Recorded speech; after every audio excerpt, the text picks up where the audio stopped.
ഒരൊറ്റ പഴം വീട്ടിലുണ്ടെങ്കിലേ ഒരു പ്ലേറ്റ് നിറച്ചും നമുക്ക് പലഹാരം റെഡിയാക്കി എടുക്കാം. അപ്പോൾ ആദ്യം തന്നെ പാനിലേക്ക് 1/2 ടീസ്പൂൺ നെയ്യ് ചേർത്ത് കൊടുത്തതിന് ശേഷം അതിലേക്ക് ഒരു 1/4 കപ്പ് തേങ്ങ ചിരവി എടുത്തതും ഒരു 1/4 കപ്പിനടുത്ത് അവലും കൂടെ ചേർത്തിട്ട് നല്ല രീതിയിലൊന്ന് റോസ്റ്റ് ചെയ്തെടുത്തതിന് ശേഷം ഒരു പഴം ചെറുതായിട്ട് തന്നെ അരിഞ്ഞെടുത്തതും കൂടെ ഇതിലേക്ക് ചേർത്ത് കൊടുക്കാം. ഇനി ഇതിലേക്ക് ഞാൻ മധുരത്തിനായിട്ട് ചേർത്ത് കൊടുത്തിട്ടുള്ളത് ശർക്കരയാണ്. അപ്പോൾ ഒരു 1.5 അച്ച് ശർക്കര നല്ല രീതിയിലൊന്ന് പൊടിച്ചെടുത്തതിന് ശേഷം ഇതിലേക്ക് ചേർത്ത് കൊടുത്തിട്ടുണ്ട്. ഇനി എല്ലാം കൂടെ മിക്സ് ചെയ്തെടുത്തതിന് ശേഷം ഈ ഒരു ശർക്കര ഫുള്ളായിട്ടൊന്ന് മെൽറ്റായി കിട്ടാൻ വേണ്ടിയിട്ട് ഒരു 2 ടേബിൾ സ്പൂൺ അല്ലെങ്കിൽ ഒരു 3 ടേബിൾ സ്പൂണോളം വെള്ളവും കൂടെ ചേർത്ത് നമുക്കിതിനെ അടച്ച് വെച്ചിട്ട് വേവിച്ചിട്ടെടുക്കാം. ഇനി ശർക്കര പൊടിച്ച് ചേർക്കുന്നതിന് പകരമായിട്ട് ശർക്കരപ്പാനി ചേർത്ത് കൊടുത്താലും മതി. ഇനി ഇതാ നല്ല രീതിയിൽ തന്നെ ഈ ഒരു പഴമൊക്കെ ഇതിലൊന്ന് ഉടച്ച് ചേർത്ത് കൊടുത്തതിന് ശേഷം ഫ്ലേവറിനായിട്ട് കുറച്ച് ഏലക്കപ്പൊടിയും കൂടെ ചേർത്ത് ഒന്നും കൂടെ മിക്സ് ചെയ്തിട്ടെടുക്കാം.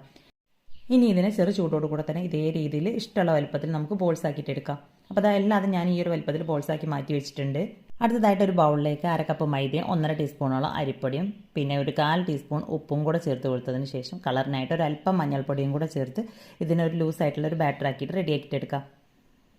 അപ്പോൾ നമ്മുടെ മാവിൽ ഒരുപാട് വെള്ളം കൂടിപ്പോകരുത്. ഈ ഒരു ലൂസിലാണ് നമ്മുടെ മാവ് കിട്ടേണ്ടത്. ഇനി ഓരോ ബോൾസും ഇതിലേക്ക് ചേർത്ത് കൊടുത്തതിന് ശേഷം നമ്മുടെ മാവിൽ നല്ല രീതിയിൽ തന്നെ ഒന്ന് കോട്ട് ചെയ്തെടുത്ത് നല്ല തിളച്ച എണ്ണയിലേക്ക് വെച്ച് കൊടുത്ത് ഇതിനെ ഫ്രൈ ചെയ്തിട്ടെടുക്കാം. ഇനി ഇതിൻ്റെ ഒരു സൈഡ് ഫ്രൈ ആയി വരുന്ന സമയത്ത് നമുക്കിതിനെ ഒന്ന് തിരിച്ചിട്ട് കൊടുക്കാം. അപ്പോൾ എല്ലാ ഭാഗത്തേക്കും നല്ല രീതിയിലൊന്ന് ഫ്രൈ ആയി കഴിഞ്ഞിട്ടുണ്ടെങ്കിൽ നമുക്കിതിനെ എണ്ണയിൽ നിന്നും കോരി മാറ്റാം. അപ്പോൾ സിമ്പിളാണ് ഇത് റെഡിയാക്കി എടുക്കാനായിട്ട്. അപ്പോൾ ഒരൊറ്റ പഴം വീട്ടിലുണ്ടെങ്കിൽ ഈസി ആയിട്ട് ഇനി ഈ ഒരു സ്നാക്ക് റെഡിയാക്കി എടുക്കാം. അപ്പോൾ ഇന്നത്തെ നമ്മുടെ ഈ ഒരു വീഡിയോ ഇഷ്ടമായിട്ടുണ്ടെങ്കിൽ ലൈക്ക് ചെയ്യുക.